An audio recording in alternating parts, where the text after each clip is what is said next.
Bismillahirrahmanirrahim. Today's my lecture is about action potential. Action potential are the primary electric response of neuron and other excitable tissues, and they are the main form of communication within the nervous system. They are due to changes in the conduction of ions across the cell membrane. The electrical events in neurons are rapid and being measured in milliseconds, and potential changes are small, being measured in millivolt. Nerves are not telephone wires that transmit impulse passively. Conductions of nerve impulse, although rapid, is much slower than that of electricity. Instead, conduction is an active cell-propagating process and impulse move along the nerve at a constant amplitude and velocity. The process is often compared what happens when a match is applied to one end of a tail of a gunpowder. Nerve signals are transmitted by action potential, which are a rapid change in membrane potential that spread rapidly along the nerve fiber membrane. Each action potential begins with a sudden change from the normal resting negative membrane potential to a positive potential and ends with a almost equally rapid change back to the negative potential. To conduct a nerve signal, the action potential moves along the nerve fiber until it comes the fiber's end. The impulse normally transmitted along the axon to its termination. This is the figure of a typical action potential. Definition of action potential. The action potential is the rapid change in the membrane potential, depolarization followed by repolarization. The successive stages of action potential are at first resting stage, then depolarization, then repolarization. Cell membrane of nerves, like those of other cells, contain many different types of ion channels. Some are voltage gated, some are Leiden gated. The necessary actor in causing both depolarization and repolarization of the nerve membrane during action potential is voltage gated sodium channel. A voltage gated potassium channel also play an important role in increasing the rapidity of repolarization of membrane. These two voltage gated channels are in addition to sodium potassium pump and potassium leak channel, which explain the electrical events in neurons. This figure shows the characteristics of the voltage gated sodium and potassium channel. At first, resting stage. The resting stage is the resting membrane potential before the action potential begins. The membrane is said to be polarized during this stage because of the minus 90 millivolts negative membrane potential that is present. First, as long as the membrane of nerve fiber remain undisturbed, no action potential occurs in normal nerve. However, if any event causes enough initial rise in membrane potential from minus 90 millivolt towards the zero level, the rising voltage will causes many voltage gated sodium channel to be opening.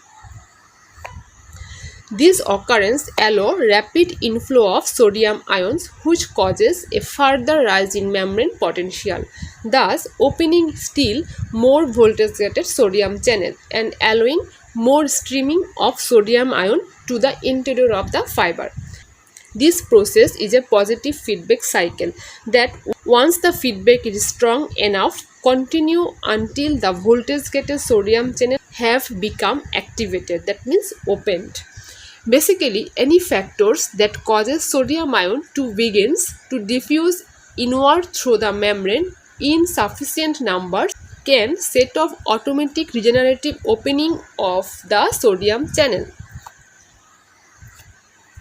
This automatic regenerative opening can result from the mechanical disturbance of membrane, chemical effects on the membrane, or passage of electricity through the membrane. All these approaches are used at different points in the body to elicit the nerve or muscle action potential. Mechanical pressure to elicit sensory nerve ending in the skin, chemical neurotransmitter to transmit signal from one neuron to the next in the brain, electrical current to transmit signal between successive muscle cells in heart and intestine. Then, what do you mean by threshold? An action potential will not occur until the initial rise of membrane potential is great enough to create the positive feedback. These occur when the number of sodium channels entering the fiber becoming greater than the number of potassium ions leaving the fiber. A sudden rise in membrane potential of 15 to 30 mV is usually required. Therefore, a sudden increase in membrane potential in a large nerve fiber from -90 mV up to about -65 mV usually causes the explosive development of an action potential. This level of -65 mV is said to be threshold for stimulation. Then depolarization. At this time, the membrane suddenly becomes very permeable to sodium ion, allowing tremendous number of positively charged sodium ion to diffuse to the interior of the axon. The normal polarized state of -90 mV is immediately neutralized by the inflowing positively charged sodium ion, with the potential rising rapidly in positive direction, which is called depolarization. In case of large nerve fiber, the great excess of positive sodium ion moving to the inside causes the membrane potential to actually overshoot beyond the zero level to become somewhat positive. But in case of smaller fiber, as well as in many central nervous system neuron, the potential merely approaches to the zero level and do not overshoot to the positive state. Thirdly, the repolarization state. Within a few 10,000ths of a second after the membrane becomes highly permeable to sodium ion, the sodium channels begins to close and potassium channel open to a great degree than normal. Then rapid diffusion of potassium ion to the exterior re-establish the normal negative resting membrane potential, which is called repolarization of the membrane, and the action potential soon terminates. In some instances, the excited membrane does not repolarize immediately after depolarization. Instead, the potential remains on a plateau near the peak of the spike potential for many milliseconds, and only then does repolarization begins. This type of action potential occurs in heart muscle fiber, where the plateau lasts for as long as 0.2 to 0.3 seconds and causes contraction of heart muscle to last for this same long period. This figure shows the plateau. The causes of plateau is a combination of several factors. First of all, in heart muscle, two types of channel contribute to depolarization process. At first, the usual voltage activated sodium channel, which is called fast channel. Secondly, voltage activated calcium sodium channel, which are slow to open and therefore called slow channels. Opening of fast channel causes the spike portions of action potential, whereas the prolonged opening of slow calcium sodium channel mainly allows calcium ion to enter the fiber, which is largely responsible for the plateau portion of action potential. A second factor that may be partly responsible for the plateau is that the voltage gated potassium channel, which are slower to open than usual, often not opening much until the end of plateau. This factor delay the return of membrane potential towards its normal negative value of -90 mV. The plateau ends when the calcium sodium channel close and permeability to potassium ion increases. So the summary of the events that causes action potential during the resting state. Before the action potential begins, conduction of potassium ion is 50 to 100 times as great as the conductance for sodium ions. This disparity is caused by much greater leakage of potassium ion than sodium ion through the leak channel. Sodium conductance increases several thousand folds during the early stage of action potential, whereas potassium conductance increases only about 30-fold during the later stage of action potential and for a short period thereafter. This figure shows the changes in sodium and potassium conductance during the courses of action potential. However, at the onset of action potential, in response to a depolarizing stimulus, voltage-gated sodium channel instantaneously becomes activated and allows up to a 5,000-fold increase in sodium conductance, and membrane is brought to its threshold potential and voltage-gated sodium channel overwhelm the potassium and other channels. The sodium channel rapidly enter a closed state called inactivated state and remain in this state for a few milliseconds before returning to the resting state. The entry of sodium ion causes the opening of more voltage-gated sodium ion channel and further depolarization, setting up a positive feedback loop. The rapid upstroke in the membrane potential ensure. This figure shows feedback control of voltage-gated ion channel in the membrane. Sodium channel exert positive feedback mechanism.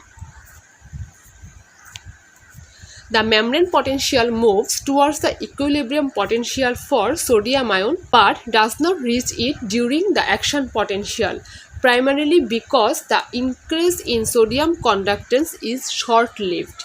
In addition, the directions of electrical gradient for sodium ion is reversed during the overshoot because the membrane potential is reversed and this limits the sodium influx. Also, the voltage-gated potassium channels open. These factors contribute to repolarization. This figure shows the membrane potential and relative membrane permeability to sodium and potassium ion during an action potential. The opening of voltage-gated potassium channel is slower and more prolonged than the opening of sodium channel, and consequently much of the increase in potassium conductance comes after the increase in sodium conductance. The net movement of positive charge out of the cell due to potassium influx at the same time helps complete the process of repolarization. The slow return of potassium channel to a closed state also explains the after hyperpolarization followed by a return to the resting membrane potential state. Thus, the voltage-gated potassium channel bring the action potential to the end and causes closure of their gates through the negative feedback process. This figure shows this negative feedback process for potassium channel. So, at the end of action potential, the return of membrane potential to negative state causes potassium channel to close back to their original state, but again only after the additional milliseconds or more delay. During the early portion of action potential, the ratio of sodium to potassium conductance increases more than 1000-fold. Therefore, far more sodium ion flow to the interior of fiber than do the potassium ion to the exterior. That is what causes the membrane potential to become positive at an action potential onset.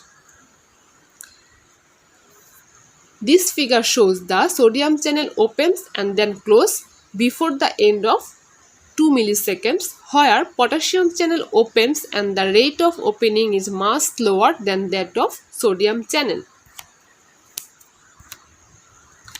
Then the sodium channels begins to close and potassium channel begins to open, and thus the ratio of conductance shift far in favor of high potassium conductance, but low sodium conductance.